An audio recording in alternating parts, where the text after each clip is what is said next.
প্রিয় মুক্তিকামী ছাত্র জনতা, আমরা দেখতে পাচ্ছি যে আমাদের এই অভ্যুত্থান এবং বিপ্লবের পরেই দেশে অরাজকতা নাশকতা করছে ফ্যাসিস্ট এবং তাদের দোসররা।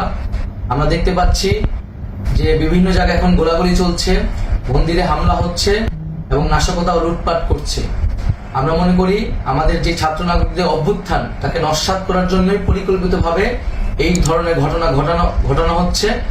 আমরা মুক্তিকামী ছাত্র জনতাকে সজাগ এবং সতর্ক থাকতে আহ্বান জানাচ্ছি এবং আমাদের যে অন্তর্বর্তীকালীন সরকার, আমরা সেই সরকারের প্রস্তাবনা 24 ঘন্টার সময় নিয়েছিলাম। জরুরি পরিস্থিতি মোতাবেক আমরা এখনই তার একটি রূপরেখা ঘোষণা করছি। আমরা সিদ্ধান্ত নিয়েছি যে সর্বজন গ্রহণযোগ্য আন্তর্জাতিক খ্যাতিসম্পন্ন নোবেল পুরস্কার বিজয়ী ডক্টর মোহাম্মদ ইউনূসকে প্রধান উপদেষ্টা করে অন্তর্বর্তীকালীন সরকার গঠন করা হবে এবং ডক্টর মোহাম্মদ ইউনূসের সাথেও আমাদের কথা হয়েছে।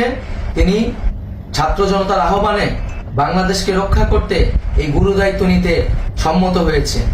আমরা সকালের মধ্যেই আমরা এই সরকার গঠনের প্রক্রিয়া দেখতে চাই।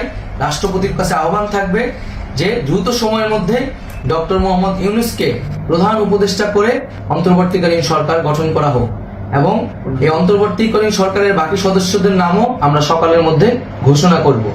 প্রিয় বন্ধুগণ, দেশে যে অরাজকতা চলছে, মানুষের জীবনে নিরাপত্তাহীনতা চলছে, সেজন্য আমরা রাষ্ট্রপতির কাছে আহ্বান জানাচ্ছি দেশে আইন শৃঙ্খলা পরিবেশ ফিরিয়ে আনার জন্য দ্রুত সময়ের মধ্যে কার্যকর ব্যবস্থা নিতে হবে এবং আইন শৃঙ্খলা বাহিনীকে সহযোগিতা করার জন্য মুক্তিকামী ছাত্র জনতাও রাজপথে থাকবে এবং অন্তর্বর্তীকালীন সরকার গঠন না হওয়া পর্যন্ত মুক্তিকামী ছাত্র জনতাকে রাজপথে থেকে তাদের যে অভ্যুত্থান সেই অভ্যুত্থানকে রক্ষা করতে হবে।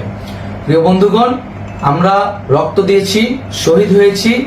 আমাদের যেই প্রতিশ্রুতি একটি নতুন বাংলাদেশ গঠন করার জন্য, সেটিকে আমাদের অবশ্যই বাস্তবায়ন করতে হবে এবং অবশ্যই ছাত্র জনতার প্রস্তাবিত সরকার বাদে কোনো ধরনের সরকার কিন্তু মেনে নেওয়া হবে না। আমরা বলেছি কোনো ধরনের সেনা শাসিত সরকার অথবা সেনা সমর্থিত সরকার অথবা এই ফ্যাসিস্টদের দোসরদের কোনো বিটিম সরকার কিন্তু আমরা মেনে নেব না। কোনো গণবিরোধী সরকারকে মেনে নেওয়া হবে না।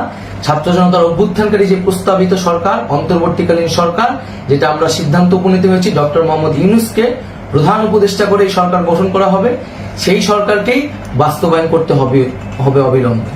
আগামীকাল সকাল থেকে সকলকে আহ্বান জানাচ্ছি রাজপথে থাকার জন্য এবং আমাদের যে সাম্প্রদায়িক সম্প্রীতি এবং রাষ্ট্রীয় সম্পদ রক্ষা কমিটির ঘোষণা হয়েছে বৈষম্যবিরোধী ছাত্র আন্দোলনের নেতৃত্বে, সকল পাড়ায় পাড়ায় এলাকায় এলাকায় সেই কমিটি পাহারায় থাকবে। আমাদের সংখ্যালঘু কমিউনিটিকে আমাদের রক্ষা করতে হবে, রাষ্ট্রীয় সম্পদ এবং এই দেশকে রক্ষা করতে হবে আমাদের।